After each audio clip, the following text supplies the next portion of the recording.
First, I'd like to welcome everybody to the FDU Rothman Zoom at Noon, where we interview superstars like Bellaria Jimenez, who have done extraordinary things in the world of business and entrepreneurship. And again, my name is Dr. Dale Caldwell.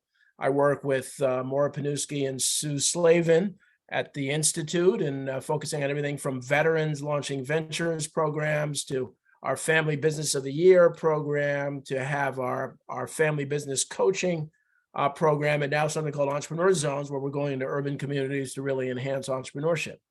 But we love our Friday Zoom at noon because we have some amazing folks. And so, Bellaria, I always like to start out with, say a little bit about where you grew up and how did you get into the business? You have a great history. Oh, thank you so much. Well, first, thank you so much once again for having me here. And I love to share with the community. So I grew up actually in northern New Jersey, up in North Bergen. And my parents came to the United States when I was about 7 years old. And from there, it's been, a great journey of really learning and growing, and not only from learning from my family, but also from the people that I meet, wonderful people that have been great mentors throughout my life. But I actually got into this business because I saw my dad really struggle financially when we were growing up. And I remember thinking to myself, like, there's got to be an easier way. Like, there's got to be something about learning about money and how to manage money and do it the right way. And I just saw so many times that he made mistakes that probably could have been avoided. When he finally retired, he really had very little to his name and had to really depend on Social Security, SSI, to be able to supplement his income. So I really became his retirement plan. And through my collaboration and helping him along the way, we were able to make it through. But it really taught me that financial education was such an important part and something I really wanted to continue to teach, especially entrepreneurs, because my dad was an artist, but he had this love for entrepreneurship. He was always creating and building a new business. And in that process, he was so good at building and creating ideas that he never really understood how to manage and keep money for the future and save for the future. So that's kind of how I got started in the business. In college, I took courses that kind of led me more interest into this financial field. And the one funny thing too, Dr. Caldwell, is that when I was in college, I was really discouraged from being in this field. I was told, this isn't really a field for women. I don't know. You maybe want to go into something a little bit more like teaching. Maybe you want to look at even working as an administrator in the financial services field. And, I kind of thought but that's not what I want to do. That's not where my passion is. I really want to be able to give this a try. So I'm so glad that I just continue to just be stubborn enough to say, let me figure this out myself and see, how I can make a difference. And continues to be, after so many decades, just an incredible career, and especially for women that are looking to really make an impact and difference in their field, but most important, in financial services. That's a great point. I'm president of a couple of urban school boards, and the counselors are so important. And so many have said, "Oh, you're not a," I know folks that they said, "Well, you're not a college student." They end up going to an Ivy League school. I know people who said, "Well, you're not a business person." They end up becoming very successful. So part of the message too is, follow your dream. Yes. Follow your dream. And you're a perfect example because, you really have worked your way up the ladder. And so say a little bit about the company and about your role in the company before we get to some details. Sure. So I'm a president of MassMutual TriState. We are a financial services organization here in central New Jersey. We have about 115 financial advisors and about 50 brokers that work through us. And part of our services is to help the community, whether it's individuals or business owners, financially prepare for the future. And, in today's world, that really means, doing a full financial analysis of where they are and where they want to go, and helping them through an education process to find the right products and solutions to get them there. And it's really been, like I mentioned, a rewarding experience. This career on its own is always an education process. Every single year, it is our responsibility to keep ourselves at the highest degree of education to help our clients. There's always something new to learn. There's always something new to explore, new ideas, new ways, new creative ways of being able to help our clients and reach our communities. And if we think about the last 10 years on their own, people just continue to change. The family nucleus continues to change and evolve. And it is our responsibility to help them understand how to be able to be financially ready for the future. Well, also, you are a successful author. And so tell the audience about the book and where can they get the book, and an award-winning author.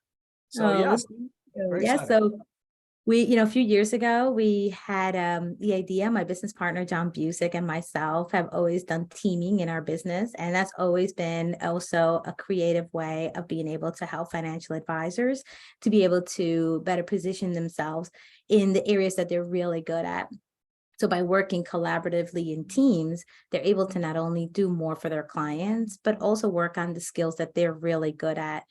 Being a financial advisor many times requires you to wear so many different hats in the process, and that can be really challenging for many. So we decided a few years ago to say, hey, let's put it together, our playbook for teaming. And we realized that it was such a great process for so many businesses, not just financial services. It really does work in so many different scenarios. And I had always had this dream of writing. I've always, since I was a little girl, loved to write, whether it was creative writing or, anything that was writing was a focus of mine. But one of those things too that I would say, well, I'm not really a professional writer. I don't know if I can do this professionally. So we wrote the book, The Team Game. And you can find us at theteamgame.com. You'll see there a link for Amazon. And we are soon to releasing also our audiobook. So the Team Game is now going on audio. We have won 8 awards for our book for different parts of it. So yeah, so it's definitely gained a lot of interest, and also internationally as well. Excellent. Excellent. Well, again, I mean, you have just such an amazing background, and you really are like part of the Rothman family. So we've gotten to know you, and you've been a big supporter of what we do. So if we talk about succession planning, as you know, most family businesses, especially now with the pressures of life, the pandemic, other things, that the succession planning has never been harder for businesses. And so you advocate that people should talk to their financial planner about succession planning. Why is that? And why does that make sense? So it's interesting because, think about succession planning is probably as popular as talking about life insurance. Right.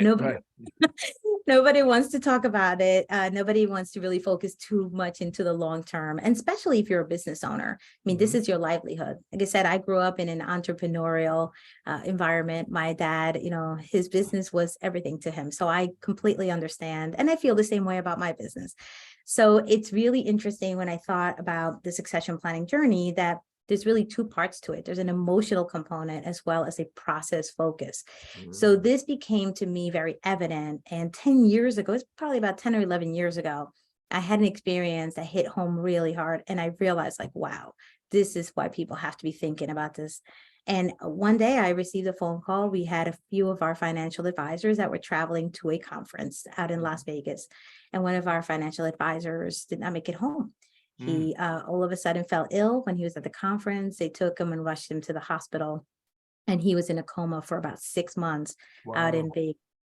So aside from all of the turmoil and everything that comes with that type of call, and it's, especially someone that I've been working with for such a long time, it was very frightening and sad at the same time. I wasn't prepared for the phone calls that followed very soon after that, which were from his staff, which were asking what do we do?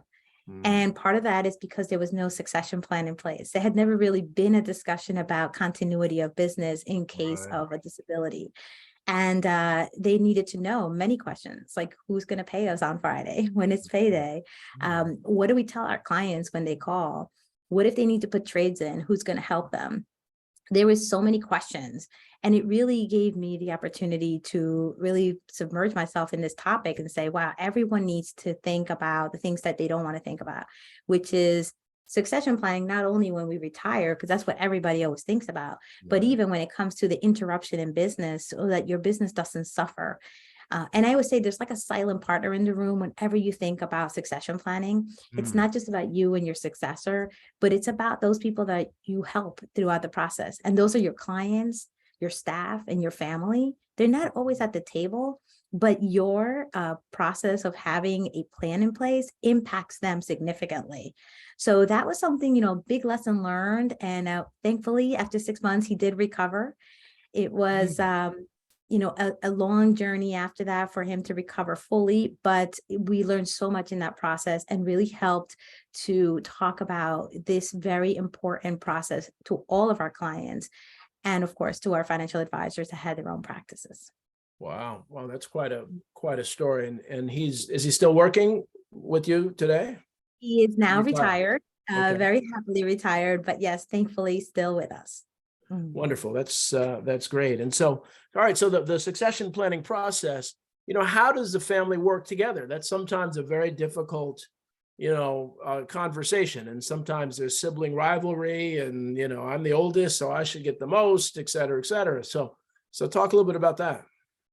Yeah, and I think that's where it becomes really one of those things that no one wants to talk about because there is a lot of emotion around it. The problem is when we don't talk about it and ignore it, it doesn't go away. The problem continues.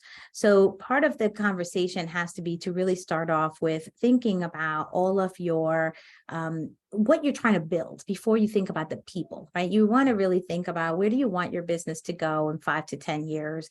And part of that really helps you to understand who are the leaders that need to get you there.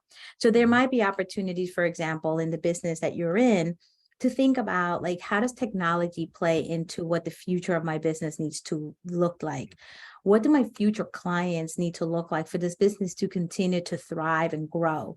And as you start thinking about that, then it starts helping you to understand if I was to have a number 2 on my team, someone that's going to shadow me and help me, what can they bring to the table to complement what I'm currently doing to help me get there? Because what happens many times is the succession plan ends when you start thinking about how to replace you. Right. And the reality is that's a really difficult thing because as entrepreneurs, no one wants to think about anyone that can do things with the same passion and love you had when you started the business. But what you can do is kind of think about, where do I want it to go next and who needs to help me to get it there? And that's really a great way to kind of connect that succession process. The other part that comes into play is when you think about where you want it to go, is understanding that it's not just turning the keys over to someone else. It's being able to have a partnership with that individual for at least 2 to 3 years so that they can truly understand everything about the practice or your business. And it will be a very slow moving process, but it's going to help you to get there. Yeah, it's a challenging process and it's difficult. And there's a lot of procrastination. A lot of people put it off. I'll get it to next year. We'll do it that year. So talk a little bit about that. How do you help people really understand and work with advisors to kind of get through that delay process? Yes. Well, I think part of it is, as you said, it's everybody always focuses on the process. It's like all the details of how do I evaluate my business? What's the value of my practice? What are the, who do I need to bring attorneys? How do I get all the paperwork? The reality is that those are all your the details that you can't really have in place until you find who are the people that are going to help you get there. And that's why in our process too, we think a lot about teams. Sometimes the best way to think about a succession plan is not about an individual taking over your practice or your business, but a team. So when you mentioned before in families and having that, oh my goodness, who's going to be the person taking over? And there's a couple of siblings. When you think about it from a teaming approach, maybe all of them can be part of that succession planning journey, and all of them can use their individual talents and skills to be able to take that business to the next level. We always think, yes, there have to be maybe sometimes hierarchies of who in that process will be the leader, because not everyone can be the CEO or the president, but there's a way to kind of work through that succession plan on its own to help everyone feel included and help them all be happy with the type of commitment and process that they're going to incorporate into the business. So going through that process, I think is really important to first start with all of the soft questions, right, that come in the succession planning process. A lot of our fact finding in this has to do with, what are your biggest concerns of letting go? or finding a successor, so that we can uncover, that emotional stuff. And many times the emotional stuff can be, for example, as you mentioned, it's my children, that I don't want them to be at rivalry with each other, or maybe they really can't find someone that's going to be able to take over. So it's finding, what would that ideal person look like, and how do we start finding them? Maybe it's someone internally that they really feel could be a good fit, but they still don't have the skill set. So then we can work on a plan on how do we develop them so that they can eventually be at the right place. Well, I host a show called Family Business World, actually a few shows, and over the last 3 years, and have talked to a lot of family businesses. And one of the interesting things is that when the family member starts in the business sweeping floors, when they're 4, 5, 6, 10, cleaning toilets, when they get older, they value the business more, but those family members that start out as the senior VP and never really, had the sweat equity, are ready to sell the business. And I'm tired of this, I don't do that. But the ones who do that. So it's real interesting that succession planning starts even when they're young to get them in early. So talk a little bit about that. Yes. So one of the things that we really talk to anyone that's looking at succession timeline is think about that next person. What about the next generation? Like, what do you want that next person to look like? And what's the next generation need to look like? I think a lot of times, people do find synergies with other people that are like them, maybe like-minded, and usually it's within 5 years of their own age. But in a real true succession plan, that's not necessarily a good solution, because in 5 years, we're going to have the same problem with succession planning. Right. So really, we try to encourage them to think about that newer generation, the younger generation, the value that they can add to being part of that process. And as you mentioned, it could be a nice grooming opportunity to really help them understand, all elements of the business so that they can really love and appreciate it the way you have. And we need a little bit longer runway, than, hey, I'm retiring next week, I need someone to take over. But they will appreciate it more because they'll get to grow through the ranks to be able to get there. But with, next generation comes many challenges too. There's communication gaps that we need to work through. There's differences in the value system sometimes. And many times, as you see, there's so many different generations that are in the workforce right now. We see those conflicts happening every single day where communication styles are so different. And it really is very interesting how we see that. I actually can share, if you don't mind, a slide, kind of show you a little bit of what that looks like, because I really find this so intriguing when people talk about succession planning.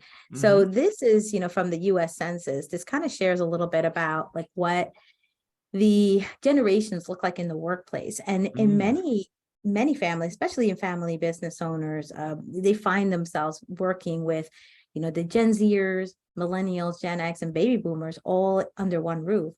And even in our industry, we have some silent gens that are still working very active because they have practices that they're very involved with and they don't want to let go.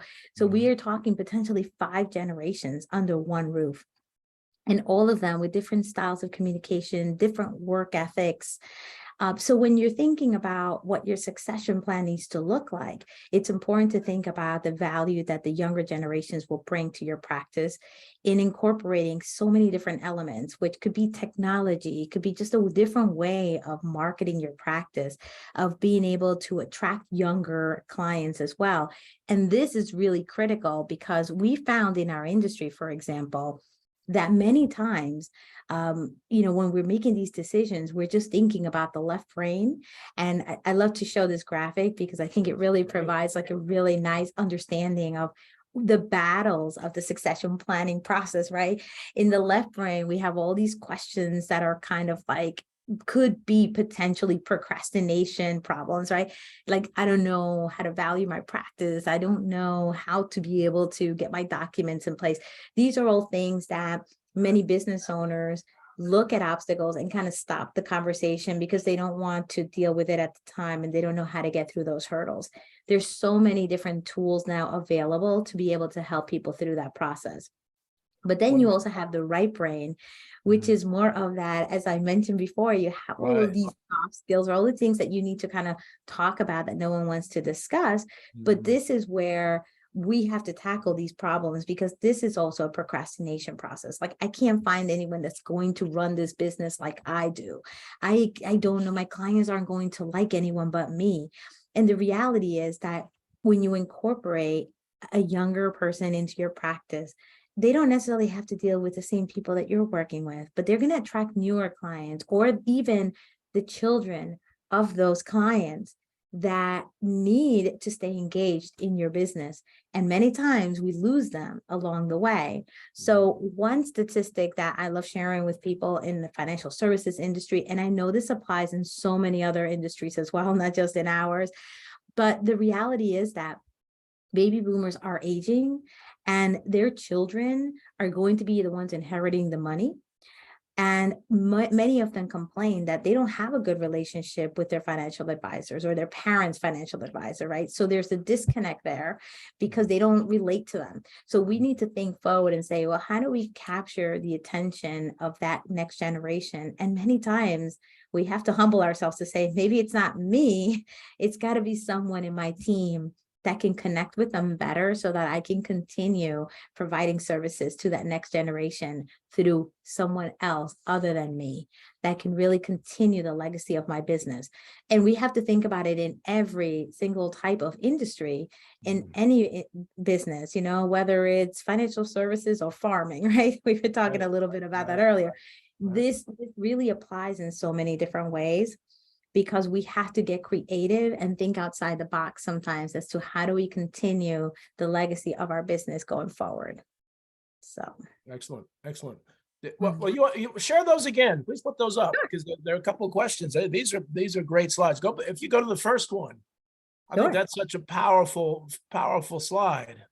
The first one with the different generations. Yep, trying to, there you go. Doesn't want to scroll back. Here we go. Oops, try that again. Sorry about that. Because that's really important. And you know, this book, the red book behind me, you know, it talks about influences, that when we're born, we're an empty glass or bottle, and where the influences are in there. And each of those generations, you know, we often talk about the different influences that they have, that, you know, whether it's a war, whether it's a natural disaster, those things influence how people work, whether it's technology, whether it's texting and other things.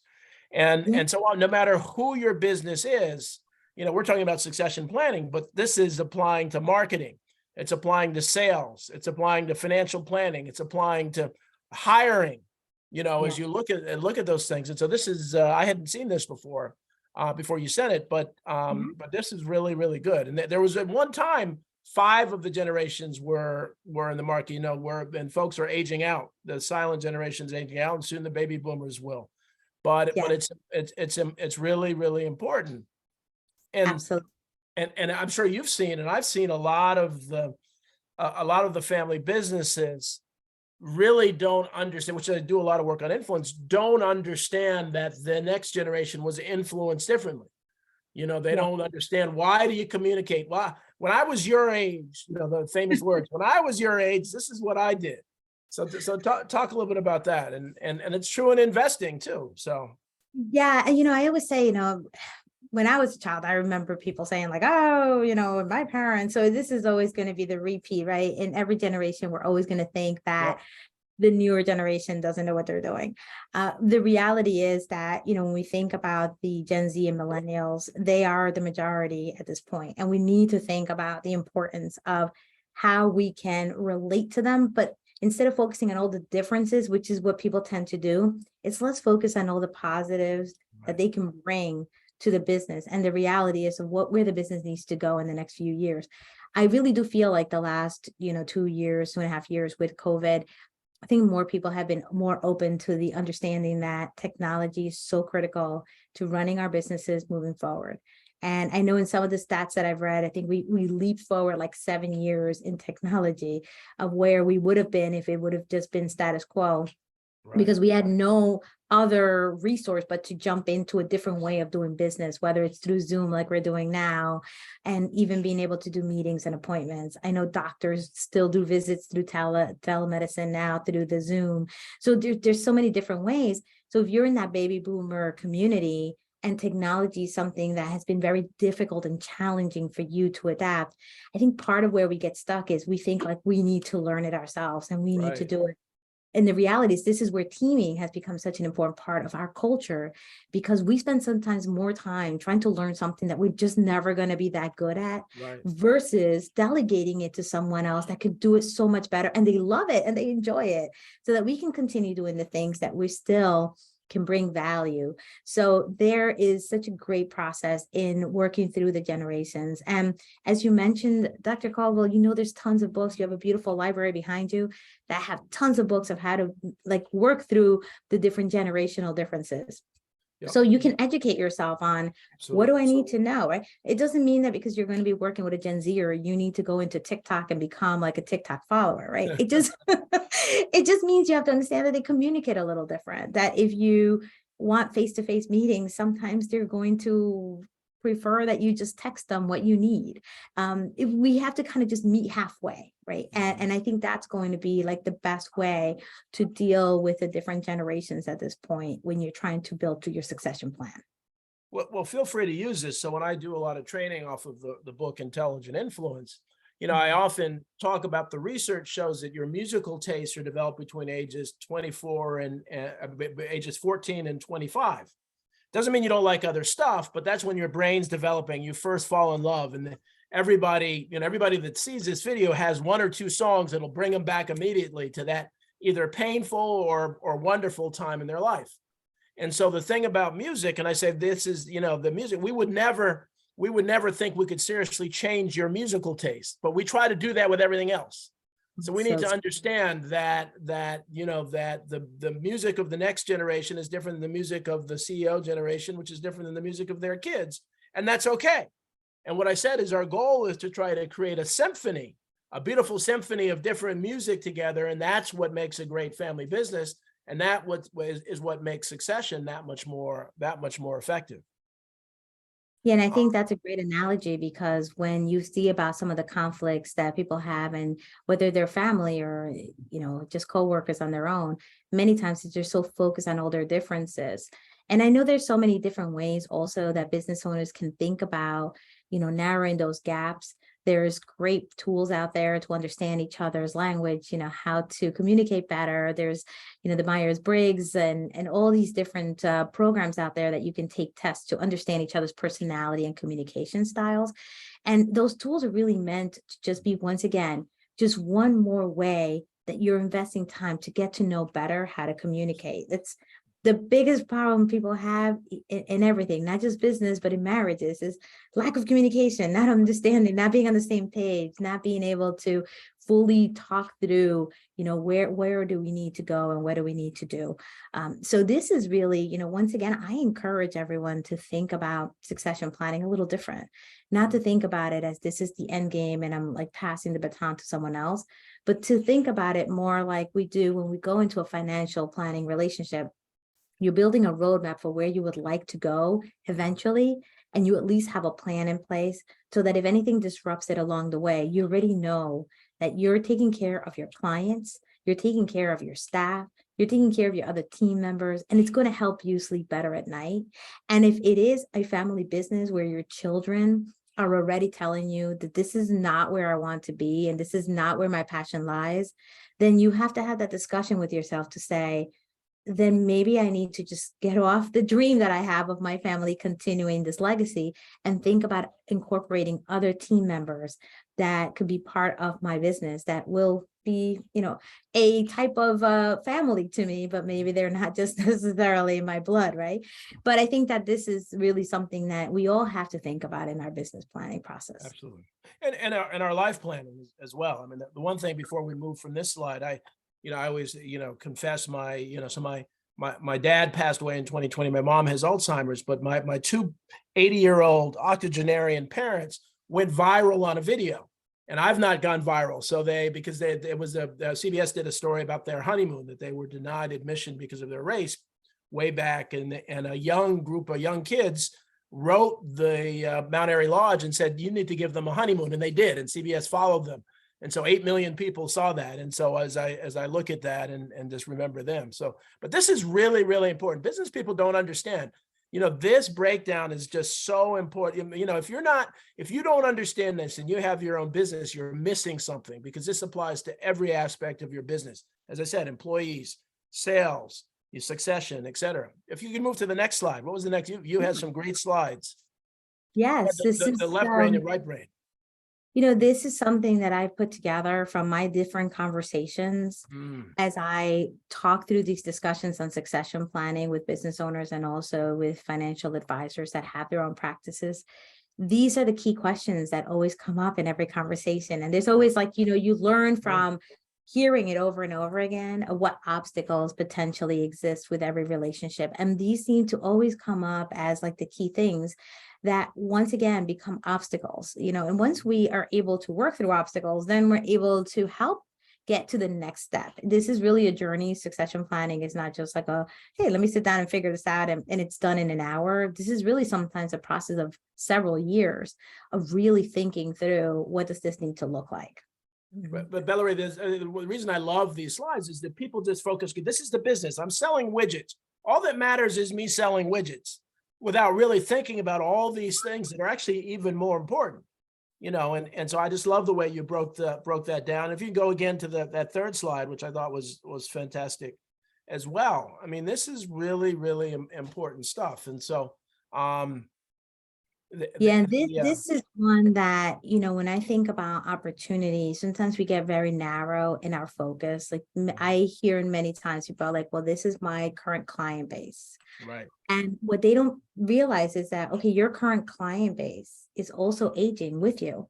Right. So what happens is sometimes I hear people get very stuck on the evaluation of their practice, and this is what my practice is worth, and I'm going to sell my practice in 10 years. And I was okay, but in 10 years, your clients are going to be 10 years older than they are today. Right. And the reality is that if you don't have a plan of how you're going to continue to grow your client base or your customer base, then no one's going to find your business attractive.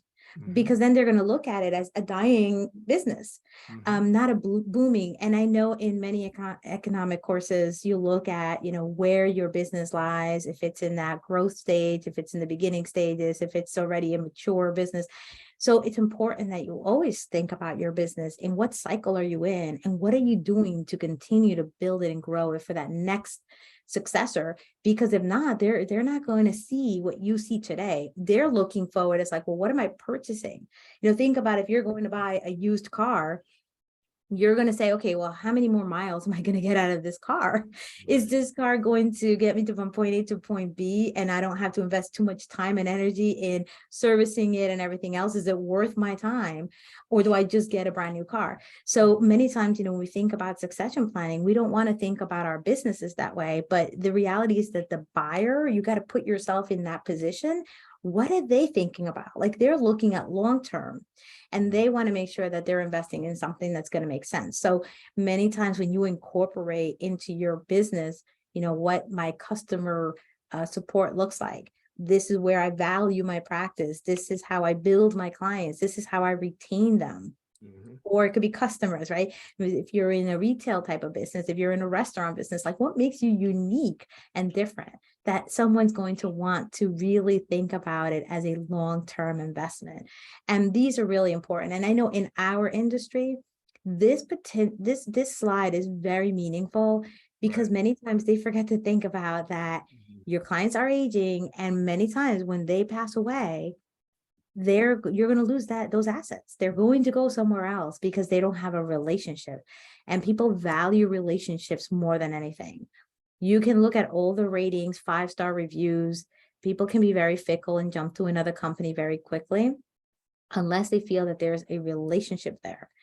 And there's people that will drive an hour to 2 hours to go to their favorite salon, their favorite restaurant, whatever, is important to them. They'll go out of their way because of the way they feel when they're there, because it's more than just the service, but it's the relationship that they have. And that's how you have to think about your business. It's what are you doing that makes people go out of the way to stay in business with you? That's what you're really passing on to that next successor. And you have to make sure that you're continuing to build the key elements to making sure you're attracting more business. Well, and that's a really good, important point. And one of the reasons I keep talking about influence is not just personal, is that we're all being influenced continually. And we need to really challenge that influence. And so one of the things that's happening as you're talking is that the media, big companies, advertising wants people to think that everybody wants the cheapest stuff, because that's what big business sells. They sell the cheapest stuff. They don't sell customer service, but the reality is more people want that relationship. But you're not going to see it in the media because the big companies can't give you that relationship. So understand how we've been manipulated or influenced to think that everything is about saving a dime. You know, in the long run, and that's why I'm so passionate about small businesses. Small businesses, even if they cost a little more, they're the ones giving money to the local community. They're the ones who are helping the Little League and the other things. And so as you say that, it really hit me that, you know, we're brainwashed to think that saving money is what everybody wants. But no, they want a relationship. They want a long-term relationship. They'll drive an hour and a half, as you said, for a good relationship. So remember that out there. Don't believe the hype, as they say. Don't believe what you hear. That's correct. And I see many successful business owners that when they value what it is that they show to their clients, they price themselves better. And they're able to really explain to the client, yeah, you're paying a little bit more, but here's what I'm able to offer you. Right. And when you're able to package that with great reviews and references and everything else, you know, people really understand that there's value in what you're providing. And you're right. I mean, Apple's a great example of something that's, it's not the cheapest thing out there, but why do people love it? You know, that's not only quality, but what they've done is they've been able to market to the existing clients that they have, that it's like they are so loyal to that customer base that they want to just continue buying the products. So we have to look at our businesses the same way. It's saying whether it's widgets, you know, doesn't matter. It's like, what are you providing that you make those clients feel so special that they don't even want to consider anything else out there, even if it's better or, you know, better made, whatever it is. They just really value the way that they feel, that they're part of something. They really want to be involved. And we are very tribal, and that is something that we need to understand. And, you know, a lot of times, especially in small businesses, we discount the effects of marketing, because sometimes they think like, oh, marketing's really not for me. I don't have this huge brand name. But marketing isn't always about branding your name. It's about branding your service, branding what you do. So there's a lot of value in spending time really building that. Well, and one of the things, and you can stop sharing, but I just wanted to go back over those because those are really, really important. You know, one of the things too, and I want to talk a little more about teaming, is that the world has changed. The culture has changed. It used to be this ridiculous idea of the self-made man. I pulled myself up. I helped myself. Nobody's ever done it alone.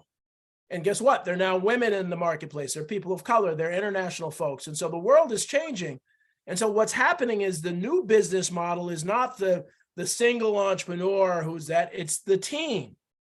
And that you're seeing this more team culture. And so talk about, you did the book about that. You've done that.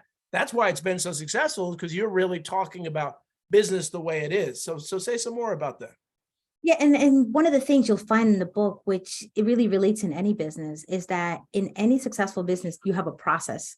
And when you think about the process, the team really can help build each piece of that process. So just to keep it very simple, we talked about marketing. When you're working with clients, many people spend a lot of time attracting clients, but then they don't think about retaining clients. Right. And those are two different skill sets, right?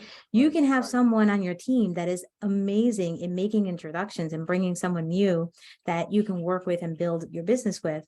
But then the maintaining of that relationship takes as much work as finding a new client. And I think for many years, many companies also have really just made the mistake of not focusing on that. And I've seen many years, you know, so a lot of large companies spend dollars like trying to figure out how much does it cost me to attract a client and how much money does it cost me to retain it. And what they realize is that it costs more money to attract clients than it does to retain them, but there's very little effort in spending time in retaining clients. So when you think about it from a teaming perspective, you want to break it down into what are the different components of my business? What is the process in my business that is critical You can make this as complicated as you want. But for example, in financial services, we attract the client, we do our initial meetings and consultations, we do our fact finding and process to find what are the solutions that we can provide the client. And then we have the service piece to continue helping those clients. So we think about those four components. Those four components take very different skill sets to be able to attract and retain are different, and to be able to really help someone navigate through the actual process of product solutions, explaining the intricacies of the product requires a different skill set. So we've been able to find that through a teaming process, we're able to provide the client the best financial solutions, but at the same time, they're getting the best experience, but they're also understanding the value, and that we're able to retain. And what also happens too is that we're not just focused on that key person as being the one that everybody wants to just be with and do business. They start really getting very involved with the entire team. So now you have less chances that someone's going to leave you. Right. Because they're not just thinking about you, but they're thinking about the whole team. They're like, I get such a great experience. They have such great service. Everyone from the person that greets them at the front desk to, the main person that meets with them becomes an important part of that process. Well, and one of the things too, and going back to influencers, obviously we are more visual because of videos. We are, people don't read books because they don't stimulate them, but we also feel more. And I think that's part of the thing as you're talking. And so because, movies and shows manipulate our feelings, social media, you feel good, you feel bad, you cry, when there's a certain amount of music in a movie, you know what's happening. So when you're working with a customer, making them feel special is more important than I think people realize. And that's exactly what you're saying, Belle, is that, that if you pay attention to making someone feel special when they're in your environment, they're in your business, that is a great way to retain them as customers. Yes. And, I think that part of the process too is we don't sometimes realize that it's the full client experience that can really weigh in. Right. And I'll give you an example, just my medical doctor, great doctor, love him, but the whole staff and the process of going to him is sometimes so painful that it's making me want to change doctors, because dealing with the billing company is craziness. Dealing with the front desk to book an appointment is not easy.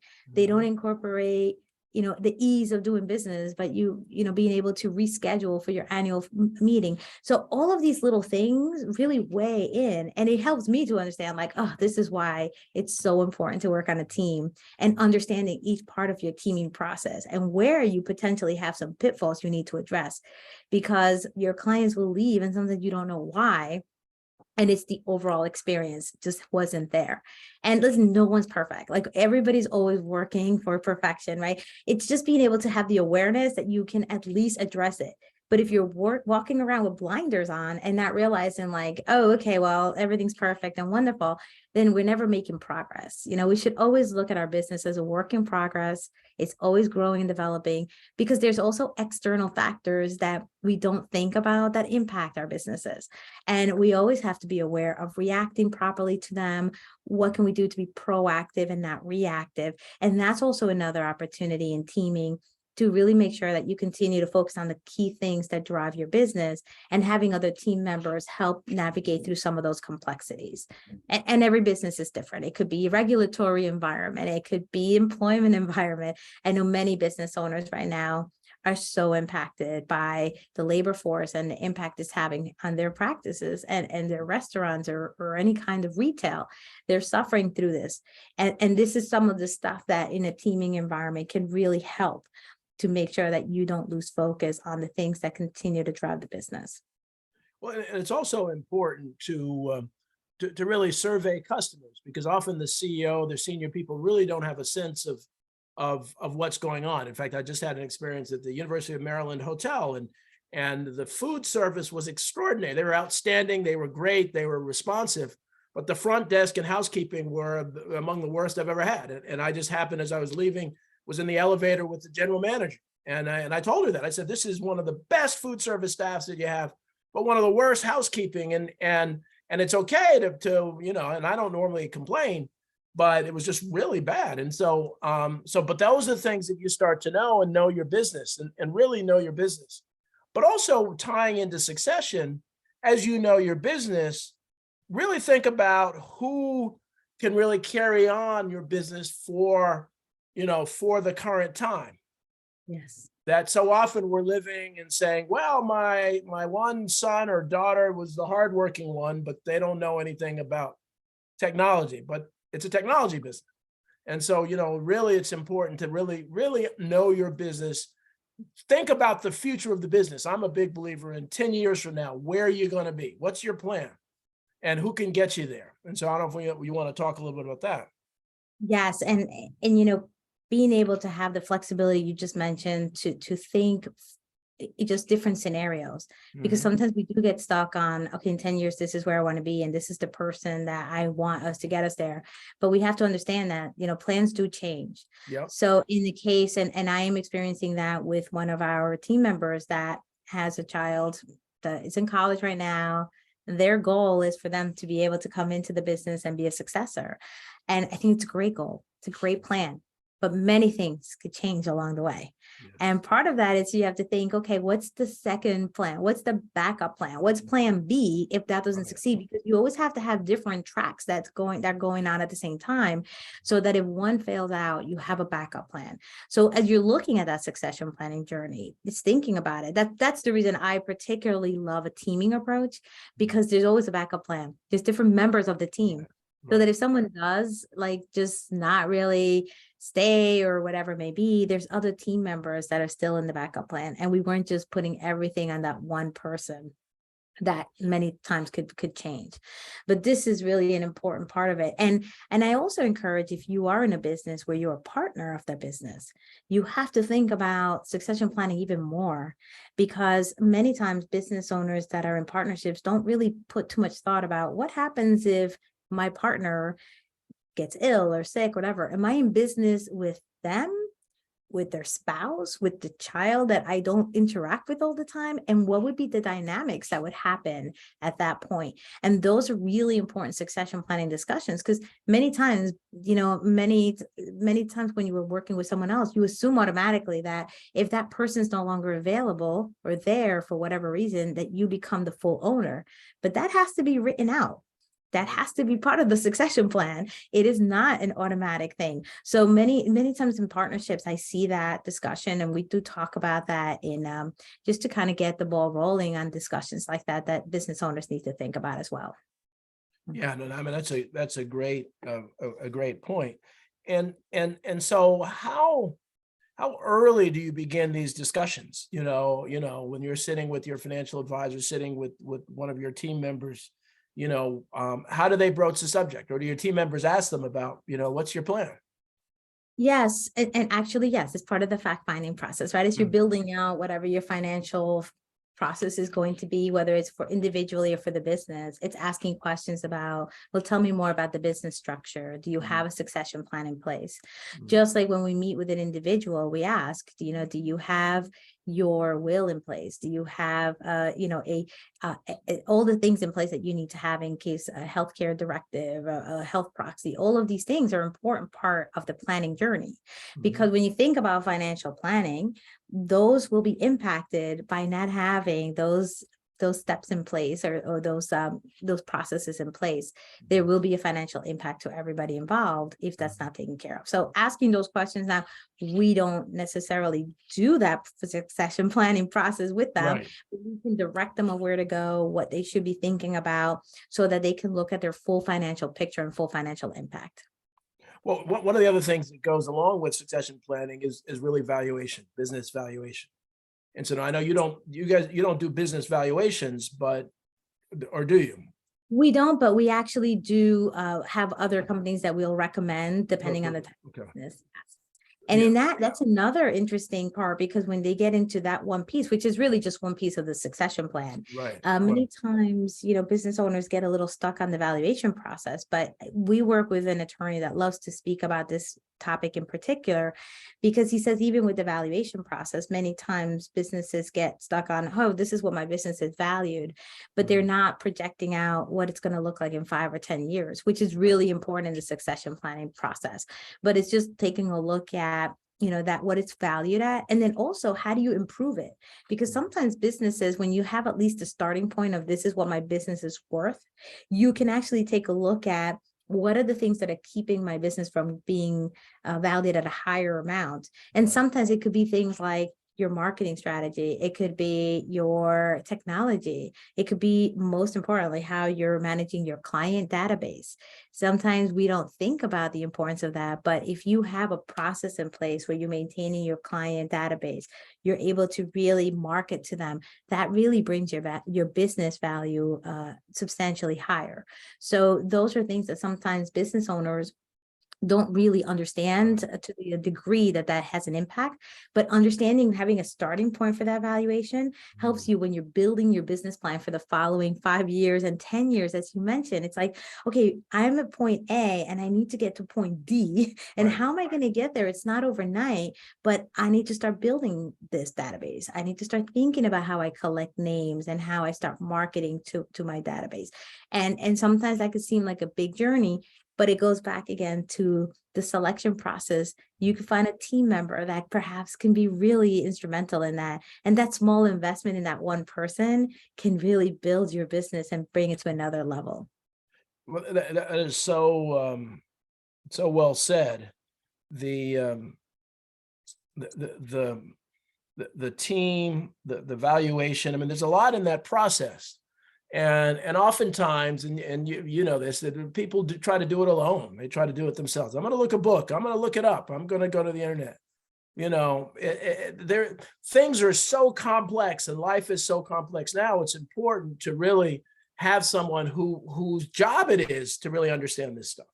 Yes. Even though you say, well, it's on the internet. Why do I need to talk to them? It's going to be on the internet. But what they say, in the courts, somebody who's defending himself is a fool, has a fool for a client. Well, it's the same thing in financial services. You are, if you're your own broker, you have a fool for a client. Yes. And actually, that's a great point. It goes back to what you mentioned before, that the media kind of tries to push us into believing that, cheaper is better. So what happens is that we build this like self-guided business mindset that I can figure it out myself. And that's where you're kind of setting yourself up for failure, because the reality is we all have the same amount of time in one day.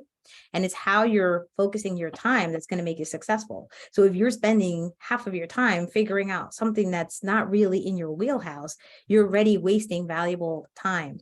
And that's productive time. So I have learned through many different years of going through that process of trying to figure it out myself, the value of working with professionals that can truly dedicate themselves and give me a better value. So at the end of the day, upfront, it might cost me a little bit more, but in the long run, it's financially the best decision you can make. So this becomes a really important part of that process. And I've heard of that also, like in other states where you're buying a home and you don't need to work with an attorney.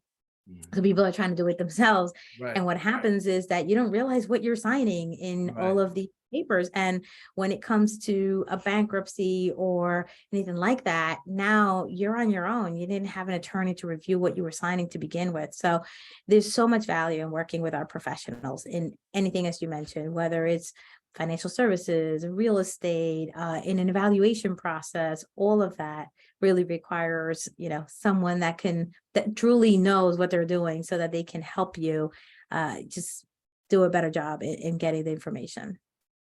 And one of the things that's coming, I was actually talking to a financial advisor today who was surprised that a lot of his clients, aren't panicking as much as they were because of the markets, the volatility in the market. And a lot of that was, and I know with your clients too, you've helped them through the pandemic. That you're a trusted advisor. They're not going to panic as much because things aren't going to be much worse than they were when we were going through that. So I trust you. I'm not going to panic. So that's a good outcome out of that. Are you finding that too with clients? Yeah, there's a couple of things. One is always making sure that you're keeping to that long-term goal. So if they were going to be, taking short-term decisions, we would have probably already adjusted their portfolios anyway to make sure that they were ready for whatever could come. I also think that in our field in particular, we had been going through a bull market for such a long time that we had told clients already, right? Like, it's coming, it's going to be here. We're going to have a correction. So just being able to have those portfolios well diversified to be able to weather that storm was really important. And then it goes back to the third point, which we've been talking about this entire time. It's relationship. The reason that people work with a professional is to have someone that can help them and guide them, because we are very emotional with our own money.